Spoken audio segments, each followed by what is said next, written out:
And Ms. Dandridge, you're going to get the final word from the panel here. Tell us what Congress should be focused on and big ideas that you have through your experience and working in our communities. Absolutely. I have a lot. I'm going to try to summarize. So because of the Infrastructure Investment Jobs Act, we have a big surplus of money in the water utility infrastructure space. While that's great, it actually is causing more problems because what it's doing is forcing utilities to say, well, I can only complete 20%, 40% of this project, and I'm going to take the rest of it and put it on ratepayers. That's not okay. So ratepayers need to be protected. In order to protect them, we need to see more oversight with the EPA Office of Water. Right now, EPA's hands are tied on that side. And so we have seen people in our state, outside of our state, make actual complaints, and EPA is saying, thank you for your feedback, have a good day.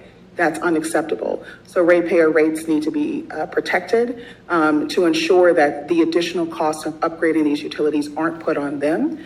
In order to do that, Senator Bernie Sanders put in the Water Affordability, Transparency, Equity, and Reliability Act. He put it up for a second time, I think in 2022, and it had over 500 organizations sign on to it, 72 co-sponsors. It needs to be brought back to fill in that additional financial gap that utilities are seeing. Otherwise, ratepayers are going to have to foot the bill, and most utilities so far are considered unaffordable already. To that end, we need to see an expansion of the low-income water assistance program. It was a huge success, but unfortunately, that funding ran out. And so we need to see that just like LIHEAP, LIWAP needs to be a permanent program. So low-income migrant workers, anybody who needs water should have water. It is a human right, and it shouldn't be denied to them because they can't afford it.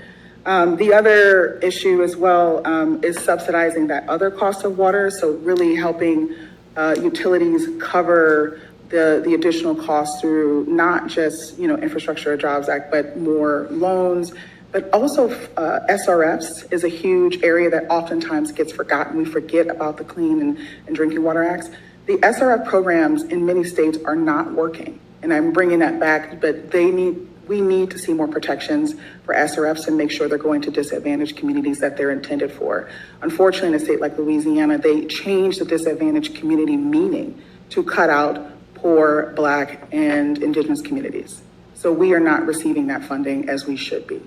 The other thing I will say is that we have, I'm trying to remember, I have a lot here. The other one too, is this right here, bottled water.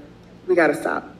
Actually, a study just came out this week that found that the biggest contributor to microplastics in the human body is bottled water.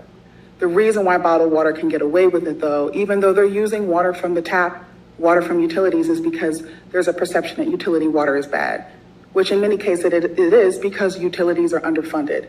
So if we're going to do additional funding like the Water Act, we need to have a federal mandate to completely eradicate bottled water. If it's going to go to the public, it needs to be through the tap or canned water or glass water. Otherwise, we're only the perpetual understanding that utility or localized public water is bad is because of marketing from plastic water bottle companies.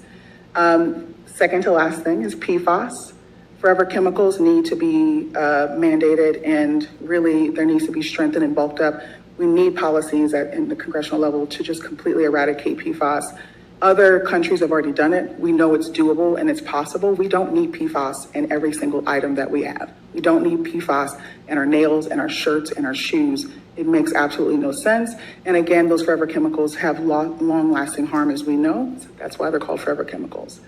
In terms of policies, that's something that we've been championing at the Water Collaborative, something called the Water Justice Fund, which is essentially, which I talked to a little bit about, but it's a stormwater fee that instead of community members paying for the fee, large entities, state-owned properties, and corporations pay based on their impervious surface.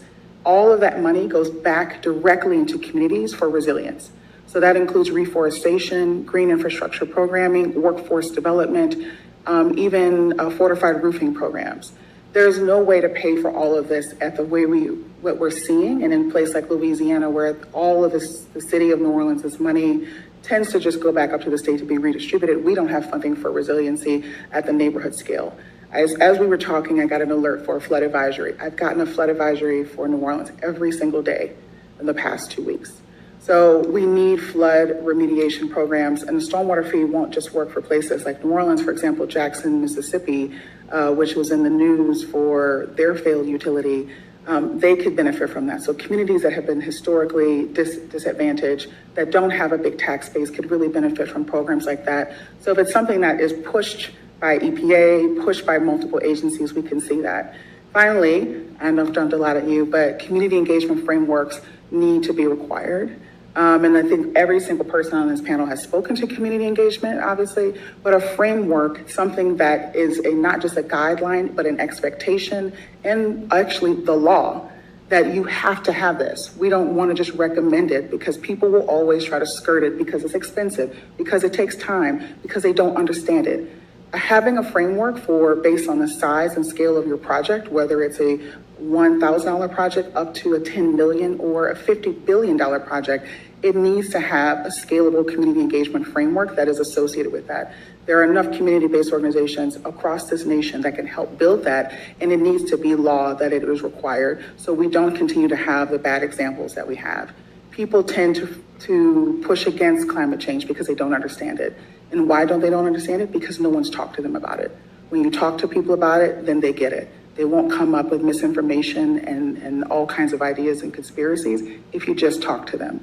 That's going to help make the money that we're spending as a government at the local, municipal, state levels worth it if people really understand what's going on. Thank you. Well, I literally couldn't have put it better. So thank you for closing this hearing out with such important and wise words.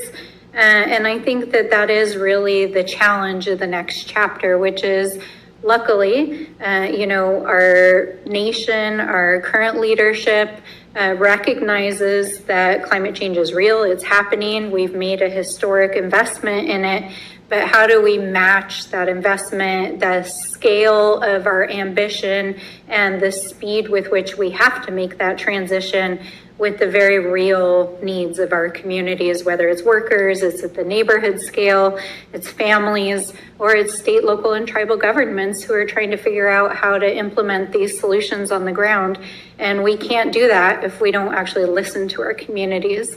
So I'm just very grateful that you all came on a Monday afternoon, especially we were hoping to have this hearing while we were still in session, but we got sent home early because unfortunately legislation wasn't moving on the floor.